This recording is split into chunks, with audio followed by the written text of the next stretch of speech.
Bismillahirrahmanirrahim. Assalamu alaikum, dear students. In the last lecture, we discussed the kinds of different contracts. Now, in today's lecture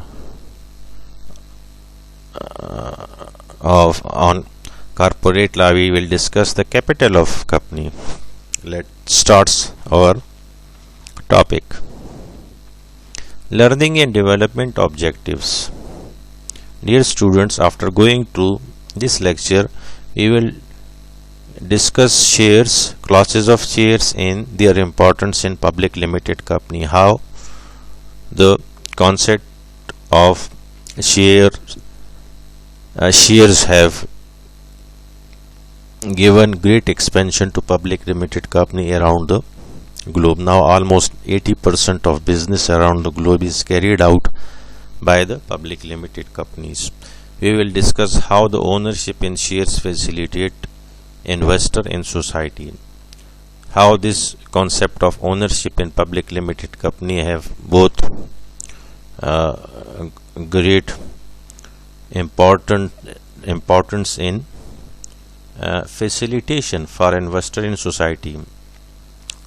Coming to the classes of shares, in this slide we will discuss what basically share is. Share is the interest of shareholder in the company. Whenever you purchase a share in the company, you become owner in the company to the extent of shares you have in that company. If you purchase 50 shares and each share has 100 rupees, that means you have purchased shares of 5,000 rupees and your stake in the company is up to 50 shares, or its amount, the face value, that is 5,000. Shareholder. Owner of the shares are called shareholders, or in other words owners. As we purchase land, we purchase a house, we become owner of that house, and now the way we arrange all the things in that house. Same is about shareholders. Shareholders are the actual owners of the company, and the company is run according to their directions. Liability. The owner liability in the company in case will arise only if the company becomes liquidated. Otherwise the owners have no liability, and his liability will be to the extent of shares he owns. That means if he owns 10 shares, in each share has 1,000 value, that means 10,000 rupees will he lost in case of liquidation of the public limited company. Dividend is the profit earned by shareholder in the company. It is the profit which the company business operation earned after deducting all the cost and taxes and interests, and it is a share of profit for each shareholder. Each share has certain amount of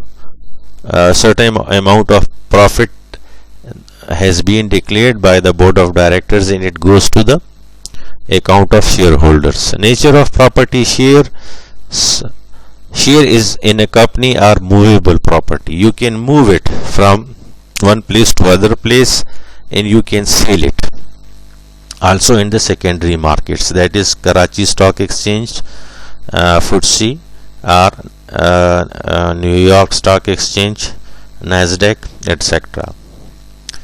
According to company ordinance, a public limited company can issue following types of shares. Equity or ordinary shares, they are called owners of the company.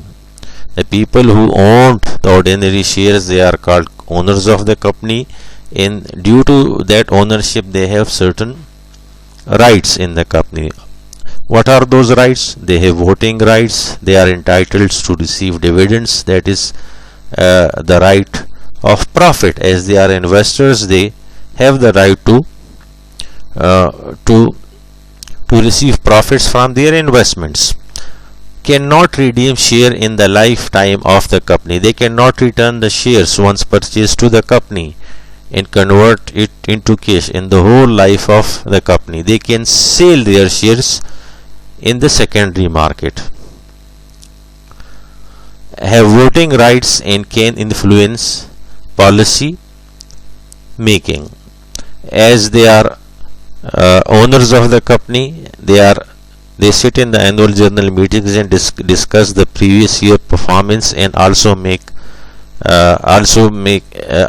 inputs in policy making for the coming year. They can sell their shares in the secondary market, that is Karachi Stock Exchange, and either on capital gains or capital loss. Let's say they purchase the shares while its face value was 1000, and they have Unilever shares. Now if we see the Unilever shares in the market, the price of each share is 4000 rupees, so they have a capital gain of 3000 rupees. On the other hand, if we see the share price of Khyber Tobacco, which was 100 rupees last year, and now it has shrunk to 50 rupees, so there is a capital loss in the secondary market. Merits of ordinary or equity share. It is the easy way for a new venture to be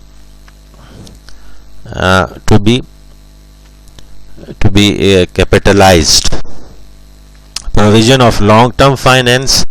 As we see that the company, when registered, it has the upper ceiling, which is also called the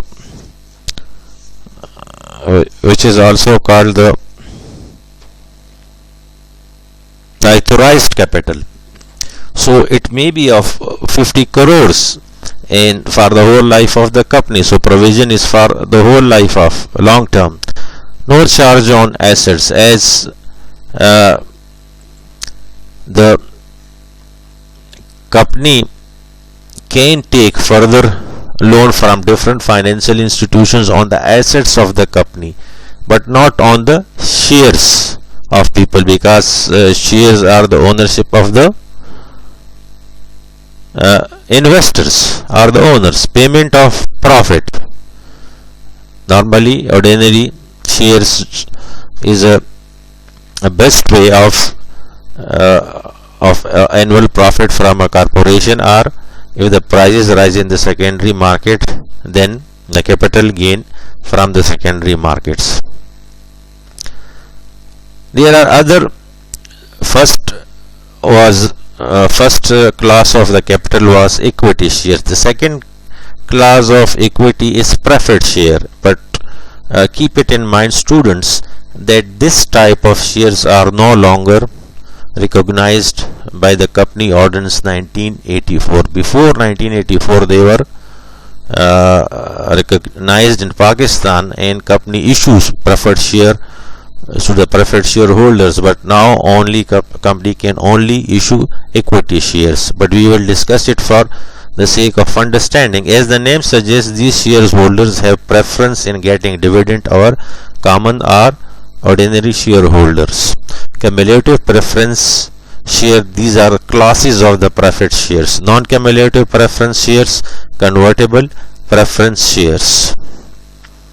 The Company Ordinance 1984 has illegalized preference shares issue by public limited companies in Pakistan. Now, what is the difference between transfer and transmission of shares? Transfer of shares means change in the ownership of shares from one shareholder to to another shareholder. It normally take place in the secondary markets. When if I have 50 shares of Unilever Brothers and I sell it to my brother Zishan, and now he will become the new owner of those shares, and it will be called transfer of shares. But in the other case, transmission of shares only occurs on the death of the shareholder, and they are transmission of shares on the death of the shareholder. The shares are transferred to the legal heirs of the deceased person. As other property of a deceased person is distributed among his legal heirs, same is about the shares, because it is immovable property and it has value. It will again be divided in the legal heirs as per the law of a country. Now coming to the last slide, I will give you I will thank all of you, and your questions will be liked and answered in the live session. We will discuss all these terms in more detail in the on the live session on MS Teams. Thank you very much. Stay safe and blessed. Khuda Hafiz.